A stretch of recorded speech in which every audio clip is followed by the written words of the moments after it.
Hi, I'm Brian. Welcome to Autogefuehl and welcome to Paris and welcome to the brand new fully electric Jeep Avenger. Well, a lot of people have been calling for a fully electric Jeep for some time, and I for one am actually quite excited that the way they've chosen to integrate that into their platform is in a smaller model. Why? Well, because we know with electrics it's all about weight and then range, so if you want to get the best efficiency out of the battery, the smaller the car, the lighter the car, the better the performance of weight versus range. It's a very cute package. Now, I know that the use of that word is really going to upset traditional Jeep drivers, but like all brands, you have to diversify. And I think there are an absolute legion of people who grew up wanting one of these things because of the idea of it, but practically speaking, they don't really want an off-road car that you can remove the windshield on. They like the styling and they like the idea of it. And that you really get in buckets in this car. If you've got a better word to describe what you're looking at than cute, I'd like to hear it. It looks like a Jeep you could kind of pick up and put in your pocket, doesn't it? And the whole styling throughout kind of speaks to that. This is built in Poland and they've gone with as much integration in terms of the design, everything being built in as they possibly can for two reasons. First, because it gives it much better crash ratings, obviously passenger roll-off, hopefully passenger. Did I say passenger? I meant pedestrian. Hopefully you're not going to be hitting too many of those, but if you do, this design is particularly friendly to them. Also interesting, this integrated lower design section here, this is built to not show scuffs. Apparently, if you scratch it, it should take care of itself, so they shouldn't show up. In this finish, you have this highly metallic silver matched and paired with this really rugged, industrial-looking matte dark grey in the bottom. I like it. I've never been fully and completely convinced about the gloss black that so many new electric vehicles seem to favour, but it's nicely contrasted here with the silver and the grey. So again, the word that is leaping up into my mind is cute. Sorry if that doesn't make you happy, Jeep, but that's kind of what it is. It looks perky. You kind of want to give its cheek a little pinch, don't you? 4 meters 8 or 161 inches, short and compact from the side. The 18-inch wheels, well, I'm actually a pretty big fan of those because I really am a little bit bored of overly sized wheels that lead to a less comfortable ride. So as you can see with these nice industrial wheel arches, there's still more than sufficient space here for decent sized tires to give you a comfortable ride. Ground clearance here is actually a full 20 centimeters. That's around about 8 inches. So plenty of room, according to Jeep. You really can take this thing off-road. They've got a pretty good approach and departure angle on the front and rear. So in theory, this might turn out to be every bit as much fun as it looks. Well, from the point of view of the side aesthetic, again, I think the styling is absolutely great. A nice mixture of rugged, very purpose-filling materials with still this highly metallic paint. Now, this one is front-wheel drive. They're teasing us a little later about a concept. It's always difficult to know how much stock to put in concepts, but I think later on they might well be introducing an all-wheel drive version of this as well. Yeah, I just don't know. Let's not get carried away. At the end of the day, it might go off-road within reason, but look at it. Small, agile, and fun. That's what I want from this car. I don't need anybody to convince me it's got serious off-road credentials. I'm pretty sure Jeep have a fairly good lineup if that's what you want out of the car. This shouldn't really be going anywhere a lot more adventurous than the odd field for a very small camping trip. But other than that, loving the high gloss black finish roof in contrast with the side, and again, that utilitarian base. The styling on this car is just fun, and more fun. Round at the back, and this is of course where the Jeep credibility starts to wane a little bit. It's a small car. There's not so much industrial design that you can put into the rear of one of these things. So just out of interest, if I cover up that logo and you have a really good look at the rear of this car, could you still tell me it was a Jeep? Now, one of the design features they put into it that they say helps you with that is the rear light design. You see this X here? That is supposed to be reminiscent to the X on top of an old design jerry can. So that speaks a little bit to Jeep's heritage. Well, I have to tell you, I'm pleased their marketing literature told me that, because there's no way in a million years I would guess it just by looking at the design. But again, cute, fun, cheeky. Liking the no messing around industrial base on this thing. That really does make me feel I can get some mud and some scuffs on it and it's going to be absolutely fine. And the rest of it just looks great. 54 kilowatt hour battery. should deliver an effective range of between 300 and 400 kilometers or around about 200 miles. We'll have to wait and see, but the overall charging potential should let you go from between 20 to 80% charge in around about 24 minutes at full speed. So what happens when you take a look in this thing? Well, the first thing we have to do is give this door a couple of open and shuts. Reason being, actually, that's pretty pleasing. Jeeps can be somewhat industrial in their construction, and let's take a look. Well, no surprises or disappointments here. Hard plastic.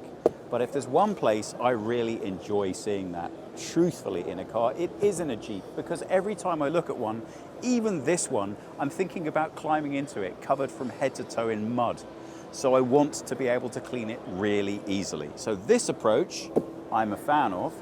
This approach, meaning the seats, leaves me more than a bit confused. Jeep, instead of going full speed and saying, listen, we're going to go with a fully synthetic interior, easy to keep clean, sustainable, blah, blah, blah, have used a mixture of synthetic materials and leather.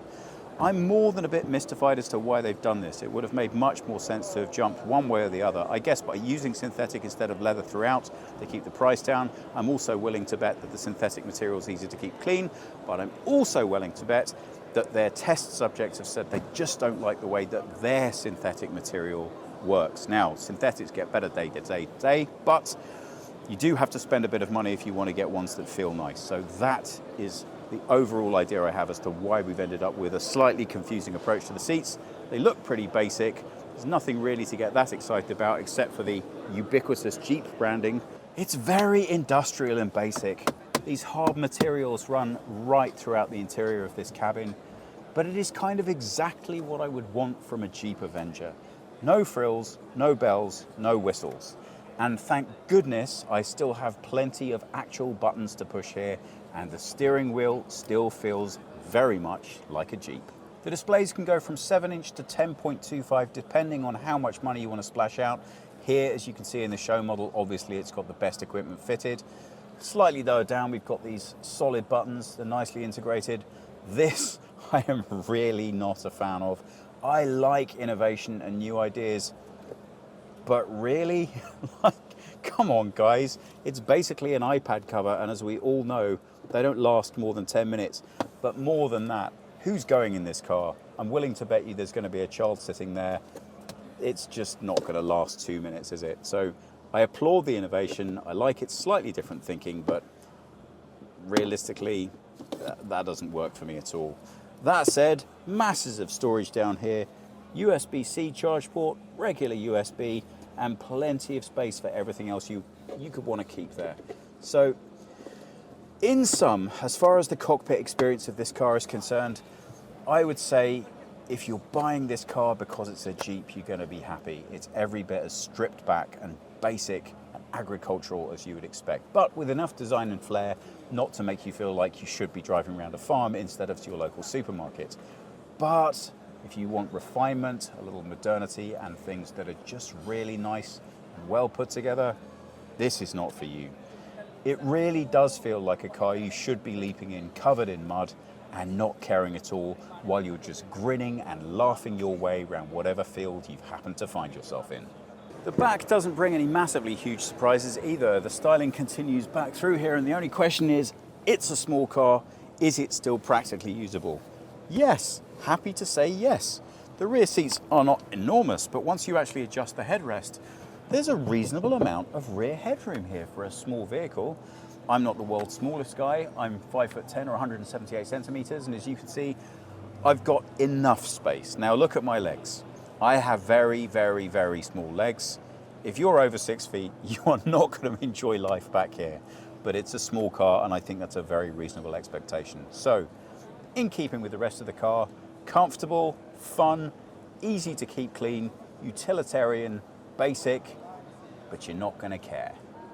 This, however, I suspect you are going to care about. This is the boot, which contains 380 litres of space. Well, it's a very small car, so you only need to make sure there's really enough room back here for your shopping, and I think there's more than enough of that.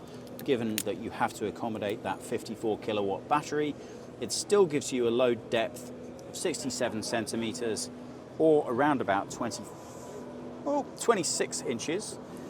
And then the load width on this thing is around about 93 centimeters or approximately 37 inches. So for a small car, not bad at all. If we have a look underneath, whoops, you can see that we do have, is that a drop-down shelf? Can we have that in more than one position? Yeah, actually, that's really nice.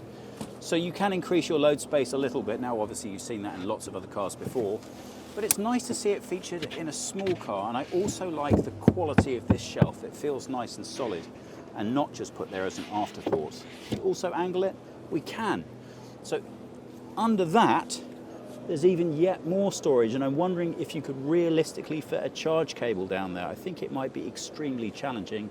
So my suspicion is for most of the time, you're going to keep that in its upright position so you can put your charging stuff underneath. But you know what? For an everyday electric vehicle, I think that's more than enough space, isn't it? Clearly the seats fold down in a 60-40 configuration. I'll show you that just now, just so you can get a sense of that extra room. Aha!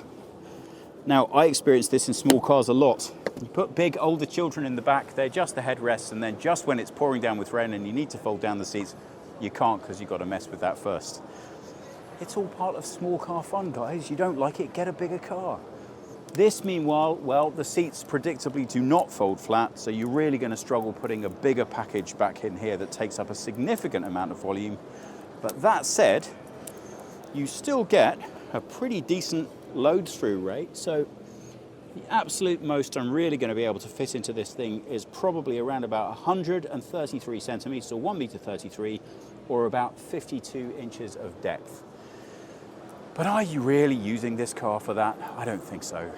What I would need to know is, could I at a pinch fit 3 children in the back of this thing and a dog in the boot? And the answer to all of that is yes.